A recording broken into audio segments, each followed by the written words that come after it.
गुरु ब्रह्मा गुरु विष्णु गुरुर्देवो महेश्वर गुरु साक्षात परम ब्रह्म तस्मै श्री गुरुवे नमः। हम लोग तुरीयाश्रम नामक सूक्ष्म ग्रंथ का अध्ययन कर रहे हैं जो श्री गुरुदेव द्वारा रचित है। नारायण, सात्विकी बुद्धि या सत्व गुण वाली बुद्धि में क्या विशेषता होती है? क्योंकि भगवान ने कहा, हे पृथा पुत्र, प्रवृत्ति मार्ग निवृत्ति मार्ग विहित निषिद्ध कर्म भय अभय के योग्य विषय बंधन व मोक्ष को यथावत जानने वाली बुद्धि सात्विक है। मतलब अर्जुन से भगवान कहे कि जो प्रवृत्ति मार्ग है, फिर निवृत्ति मार्ग है, विहित है निषिद्ध कर्म, भय अभय के योग्य विषय बंधन व मोक्ष को यथावत जानने वाली बुद्धि जो है वो सात्विकी बुद्धि है। अब हम विचार करते हैं कि सात्विकी बुद्धि या सत्व गुण वाली बुद्धि में क्या विशेषता होती है, आखिर उसमें क्या विशेषता है। तो भगवान स्वयं कहते हैं, या बेती सा सात्विकी बुद्धि ही, जो चीजों को जानती है वह सात्विक बुद्धि है। बुद्धि तो हमेशा जानेगी ही, चीज जैसा हो वैसा जानना, मतलब जो वस्तु है ठीक ठाक वैसे ही जानना सात्विक बुद्धि का कार्य है। जो है उसको वैसे ही जानना, जो चीज जैसी है वैसा ही जानना भी है तो बुद्धि, लेकिन उसे नहीं जानना ही कहा जाता है। जैसे रस्सी और को सर्प जान लिया तो सर्प का ज्ञान भी वास्तव में अज्ञान ही है, क्योंकि उसमें सर्प का अध्यास, हमने रस्सी में सर्प का अध्यास कर लिया। अतः भगवान जो कह रहे हैं या बेटी, इसका मतलब है कि जो चीज जैसी है उसको यथावत अर्थात वैसे ही जानती है, यह सात्विक बुद्धि है। जो चीज जैसी है उसको वैसे ही जानती है, वही सात्विक बुद्धि है। जानने लायक है क्या जो जाना जाए? तो दुनिया में तो अनंत पदार्थ हैं, सबकी वास्तविकता कैसे जानेंगे आप? भगवान कहते हैं कि इन चीजों की वास्तविकता जानना आवश्यक है, इस चीजों की वास्तविकता जानना आपको आवश्यक है। तो प्रवृत्ति और निवृत्ति दो मार्ग है इसको जानने की। तो किन चीजों के अंदर प्रवृत्ति होनी चाहिए हमारी, इस बात को सात्विकी बुद्धि जानती है। वेद भगवान दो मार्ग बतलाए हैं, पहला प्रवृत्ति मार्ग, दूसरा निवृत्ति मार्ग। तो सात्विकी पुरुष जानता है कि प्रवृत्ति मार्ग क्या है। सात्विकी जो पुरुष है वो भली भांति जानता है कि प्रवृत्ति मार्ग क्या है और निवृत्ति मार्ग क्या है, किसमें हमें प्रवृत्त होना है और किससे हमें निवृत्त होना है। ये सात्विकी बुद्धि वाला मनुष्य जानता है, पुरुष जानता है। तो दोनों को वह ठीक ठाक जानता है। कौन जानता है? तो सात्विकी पुरुष जानता है। तो अधिकतर लोग प्रवृत्ति मार्ग ही नहीं जानते, तो निवृत्ति मार्ग क्या जानेंगे? शास्त्र ने जो हमें कर्तव्य बताए हैं वे कर्तव्य करना ही प्रवृत्ति मार्ग है। शास्त्र विरुद्ध कर्म करेंगे जो करना प्रवृत्ति नहीं है। ठीक जिस प्रकार से आपके पिताजी की दुकान में 10 करोड़ रुपए छोड़ गए थे, आपने 10 साल तक खूब धंधा किया लेकिन कंगाल हो गए। तो दुकान तो 10 साल तक आपने चलाई लेकिन हो गए कंगाल। लेकिन कोई नहीं कहेगा कि आपने व्यापार किया। नफा करेंगे तब तो माना जाएगा कि आपने व्यापार किया। घाटा ही घाटा करते रहे तो कोई नहीं कहेगा कि आप अच्छा व्यापारी हैं। इसी प्रकार यदि इस संसार में अब से बेहतर फिर उससे भी बेहतर करते करते उत्तम लोगों की प्राप्ति करते रहे तब तो कहा जाएगा कि आप ठीक कर्म कर रहे हैं। और यदि निम्न कर्म करके उससे भी नीचे हो जाएंगे तो आपका क्रिया जो है प्रवृत्ति कहलाने लायक नहीं होगा। तो सात्विक बुद्धि वाला शास्त्रानुसार कार्य करने पे ऊपर के लोगों को जाता रहता है वे भी सारे बंधन में। वे भी सारे बंधन ही है। जो भी लोक है वो भी बंधन ही है, चाहे स्वर्ग लोक ही क्यों ना हो, वो भी एक बंधन का कारण ही है, लेकिन वो अपने से ऊपर लोकों में वो जाता है। परंतु यदि लोहे के पिंजड़े, ध्यान दीजिएगा, यदि लोहे के पिंजड़े की अपेक्षा सोने की पिंजड़े में जाए तो लोक अच्छा माना जाता है। तो पिंजड़े से निकलने वाले तो निवृत्ति मार्ग में आएंगे। प्रवृत्ति मार्ग बंधन में रहने का मार्ग है, परंतु उस पर चलने से आपकी परिस्थिति बेहतर होती जाएगी। सात्विक बुद्धि वाला जानता है कि प्रवृत्ति मार्ग क्या है, किन चीजों के लिए प्रवृत्ति करनी है। तो जो शास्त्र ने बताया है वो कर्म करना प्रवृत्ति मार्ग है, उसके अनुसार चलना प्रवृत्ति मार्ग है। इसी प्रकार यह निवृत्ति को भी जानता है, अर्थात मोक्ष का मार्ग अर्थात संसार से छूटने का रास्ता भी जानता है। कौन? सात्विकी बुद्धि वाला है। तो जो निवृत्ति मार्ग को नहीं जानेगा वह समझेगा कि प्रवृत्ति से ही मोक्ष हो जाएगा। बहुत से लोग यह सोचते हैं कि अच्छे काम करते करते मुक्त हो जाएंगे। तो प्रवृत्ति से आपकी स्थिति बेहतर हो सकती है। हो सकता है कि आज 10,000 रुपया है, कल 10 लाख हो जाएगा, लेकिन परंतु उससे मोक्ष की प्राप्ति तो कभी नहीं हो सकती। यह तो एक बंधन ही बनता जाएगा। यह आप पक्का निश्चय कर लीजिए। मोक्ष का कारण तो शास्त्र ने बताया है। क्या बताया है?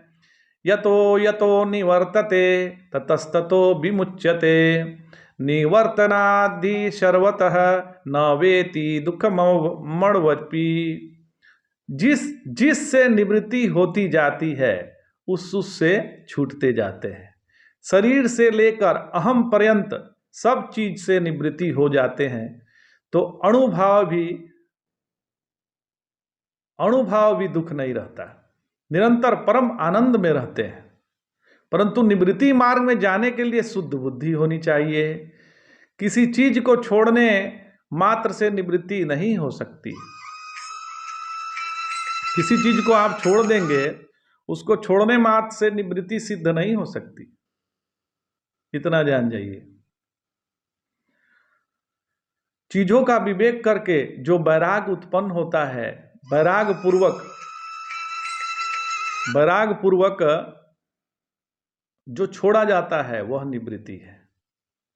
इसलिए भगवान श्री वासुदेव कृष्ण ने भगवत गीता में कहा कि काम करने में दुख होता है, काय क्लेश होता है, तो इतना झंझट करने से क्या फायदा? इतना झंझट करने से क्या फायदा? इस प्रकार काय क्लेश के भय से त्याग का कोई फल नहीं है।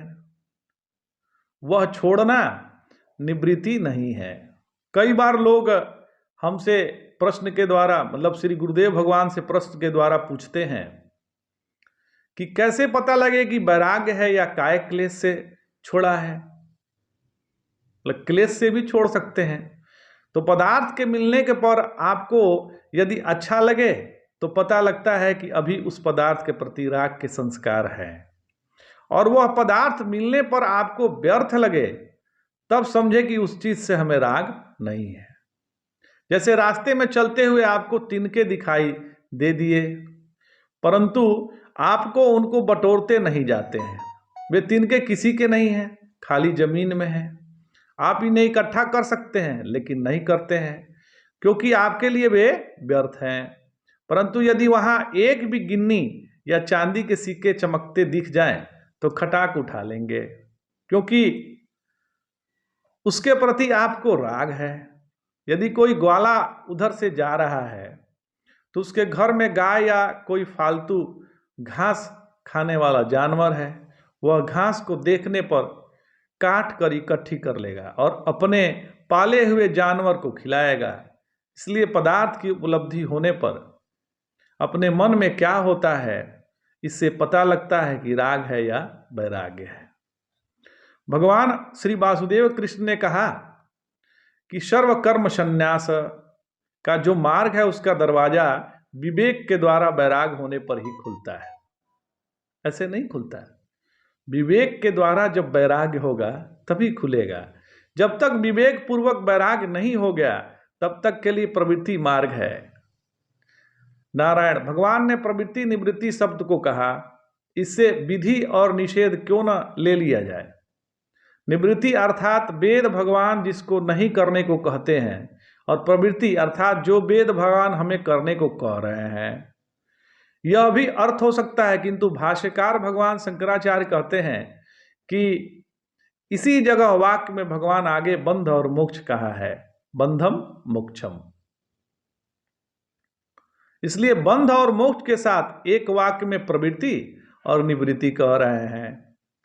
तो बंधन कराने वाला प्रवृत्ति मार्ग है और निवृत्ति कराने वाला मोक्ष मार्ग, यही इष्ट हो सकते हैं।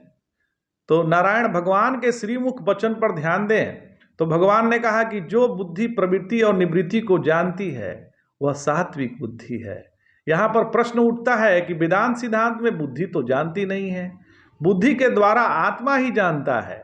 इसलिए यया बुद्धया वेति भगवान को कहना चाहिए, अर्थात जिस बुद्धि से जानता है वह सात्विक बुद्धि हुई। इस पर यह समझ लेना चाहिए कि कई जगह जिसके द्वारा होता है उसको प्रधान मानकर कर्ता कह देते हैं। कई जगह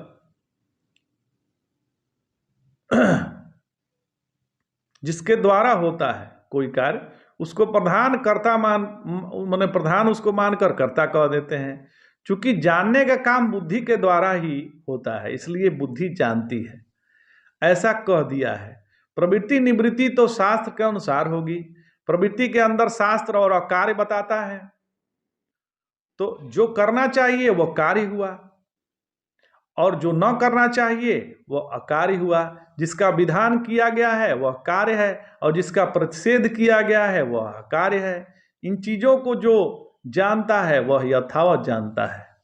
केवल शास्त्र द्वारा प्रतिपादित कार्य और अकार्य ही नहीं, जो दृष्ट फल वाले कार्य और कार्य हैं उनको भी सात्विकी बुद्धि जानती है। ई लोक के प्रयोजन सिद्ध करने वाले और दिक्कतों से बचाने वाले कार्य अकार्य को सात्विकी बुद्धि समझने में सक्षम होती है। अदृष्ट प्रयोजन के उपायों का शास्त्र द्वारा पता लगता है और इस संसार के अंदर दृष्ट पदार्थों की जो प्राप्ति है उससे भी कौन सी चीज क्या करने से प्राप्त होगी और क्या नहीं करने से प्राप्त होगी, इसे ठीक ठीक जानना पड़ता है। इस प्रकार के कार्य अकार्य को जानने के लिए योग्य देश काल आदि की हमेशा अपेक्षा होती है। किस देश में क्या करने से प्रयोजन सिद्ध होगा, किस देश में क्या नहीं करने से अनिष्ट से बचेंगे। अदृष्ट कार्यों के अंदर शास्त्र प्रमाण के द्वारा बुद्धि निर्णय करती है और दृष्ट पदार्थों के अंदर दृष्ट कार्यों का विवेक करके निर्णय करती है। दोनों ही जगह विवेक आवश्यक होता है। विवेक के बिना जो व्यक्ति चलता है वह यहाँ भी दुख उठाता है और आगे भी दुख उठाता है। तो यहाँ दुख उठाता है क्योंकि उसका दृष्ट प्रयोजन सिद्ध नहीं होता और शास्त्र को विवेक करके नहीं जानने से अदृष्ट अर्थ भी उसका पूरा नहीं होता।